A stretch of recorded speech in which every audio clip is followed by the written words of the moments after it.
Warm Murari त्रिपुरान्तकारी Bhanu Shashi भूमि सुतु बुधश्च गुरुश्च शुक्र शनि राहु केतव कुर्वन्तु सर्वे तव सुप्रभातम।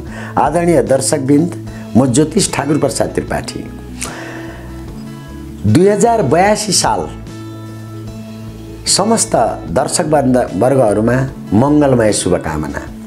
हाम्रो युट्युब च्यानल जहाँ जहाँबाट हेरिराख्नु भएको छ, तपाईहरुलाई यो वर्ष सुख शान्ति र समृद्धिको वर्ष बनोस्। हामी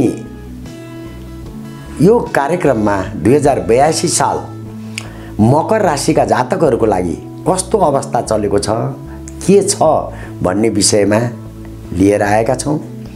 हामीलाई सुन्दै गर्नुस् र तपाईका लाइक कमेन्ट गर्न नभुल्नु होला। तपाईका जिज्ञासालाई हामी अर्को प्रोग्राममा राख्ने छौं। दर्शकबिन, अब आउनुस् कुन कुन जातकका व्यक्तिहरू मकर राशिका हुन्छन् त। जसको भू अक्षरबाट नाम चलेको छ उहाँ मकर राशिको, अनि जा अनि जी, त्यस्तै जे अक्षरबाट, अनि जोबाट, अनि खबाट, अनि खी खु खे खो, अनि गा र गी अक्षरबाट जसको नाम उच्चारण भएको छ उहाँहरू मकर राशिको व्यक्ति हुनुहुन्छ। मकर राशिका व्यक्तिहरूलाई मंगलबार घात हुन्छ। आदरणीय दर्शकबिन, अहिले तपाईहरुलाई 7.5 वर्षको शनिश्चरले छोडेर गएको अवस्था छ। अब तपाईलाई शनिले फाइदा दिने बेला आयो। अब यसलाई हामीले कसरी प्रयोजन गर्न सक्छौं, कुन कुन कुराले हामीलाई फाइदा हुँदैछ भन्ने विषयमा चर्चा हुनेछ र तपाईहरुलाई यो राहु र बृहस्पति त्यति अनुकूल नै छैनन्, यसमा के गर्न पर्छ भन्ने विषयमा पनि हामी चर्चा गर्ने छौं। हामीलाई सुन्दै गर्नु होला। आउनुस् सुरु गरौं। तपाईको यो 7.5 ले छोड्यो, अनि तपाईका राशिमा जहिले पनि तपाईको राशिको स्वामी शनिश्चरै हुन्। यो शनिश्चरले तपाईलाई बहुत परिश्रम गराएको छ, तर त्यसको परिणाम अब तपाईको अब बल्ल फल प्राप्त हुँदैछ।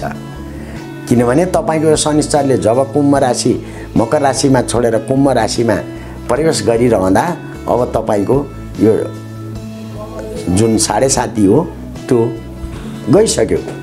अब यसमा के हुन्छ त भन्दा अब तपाईलाई सुख समृद्धि बढ्ने, काममा आफन्तहरूको सहयोग मिल्ने, अनि नयाँ उत्साह हुने र नयाँ काममा, नयाँ व्यवसायमा, नयाँ पेशामा हात हाल्ने गराइरहेको छ।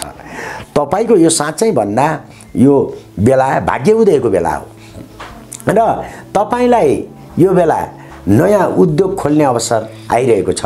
विभिन्न प्रकारका उद्योगहरू तपाई सञ्चालन गर्न सक्नुहुनेछ। अनि त्यस्तै तपाईलाई राहु र बृहस्पति अनुकूल छैनन्, तर यसमा राहु र अनुकूल नहुँदा तपाईहरुले अपनाउन पर्ने यो समयमा तपाईले बोलीलाई संयम गर्ने हो र अलि कोर्दपनलाई हटाउने हो, रिसलाई अलि संयमी भएर जानु होला। राहु र बृहस्पति भने अनुकूल छैनन्, तर पनि तपाईलाई नोकरीमा प्रमोसन हुने अवस्था आयो, नयाँ नोकरी प्राप्त हुने अवस्था आयो र तपाई व्यापार गरिराख्नु भएको छ भने व्यापारमा पनि राम्रो आम्दानी हुँदैछ। शेयर बजारबाट राम्रो आम्दानी हुनेछ र पैतृक सम्पत्तिबाट, पुरातन सम्पत्तिबाट पनि तपाईलाई केही फाइदाहरू हुने अवस्था आयो। यो तेस्रो शनिले तपाईका विरोधीहरू, तपाई आफै घर बसेरै पनि विरोधीहरू नाश हुनेछन्, अथवा तपाईको जो विरोधी तत्त्व छ, शत्रु पक्ष छ, त्यसलाई जित्ने अवस्था आइरहेको छ। र नोकरीको लागि अथवा लोकसेवाको लागि तपाईहरु जो गर्दै हुनुहुन्छ, तयारी गर्दै हुनुहुन्छ जातकहरू भने यो पदोन्नतिको बेला पनि हो र नोकरी प्राप्त गर्ने बेला पनि हो र अन्तर्वार्ताहरूमा अथवा परीक्षाहरूमा यो सफल गराउने अवस्था आइरहेको छ। अब यो पद प्राप्ति र पदवी पनि प्राप्ति हुँदैछ। तपाईलाई मान सम्मान, संघ संस्थाहरू, राज्यले मान पदवी प्राप्त गराउने अवस्था पनि यहाँ ग्रह देखाइ परेको छ। तपाईको जति पनि कठोर कामहरू छन् कठोर कामहरू थिए, असहज कामहरू थिए, तिनलाई सहजै पार लगाउन सकिने अवस्था आएको छ। तपाईँका बिग्रेका मुद्दामा अमिला छन् भने यो बेला तपाईँले जित्ने अवस्था हो र यसमा अलिकति सजग रहेर अगाडि बढ्नुहोला। र त्यस्तै तपाईँको यो प्रेम प्रेमिकाको सम्बन्धमा पनि निकै प्रगाढ अवस्था आउने अवस्था देखियो भने दाम्पत्य जीवनमा जो प्रवेश गर्दै हुनुहुन्छ उहाँहरूको लागि यो राशिगत हिसाबले बहुत उच्चतम समय चलेको अवस्था छ।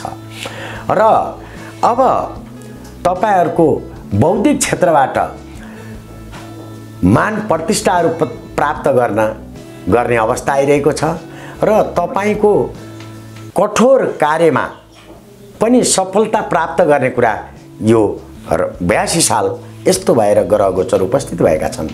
अब अर्को कुरा के छ भने राहु र केतुको कुरा राहु र बृहस्पतिको कुरा माथि गरियो। तपाईँको यो 8औं केतु पाप बुद्धितिर जाँदैछ। यो 8औं केतु पनि खराब हो। यो पाप बुद्धितिर कतै कतै तपाईँहरू ख्याल राख्नुपर्छ।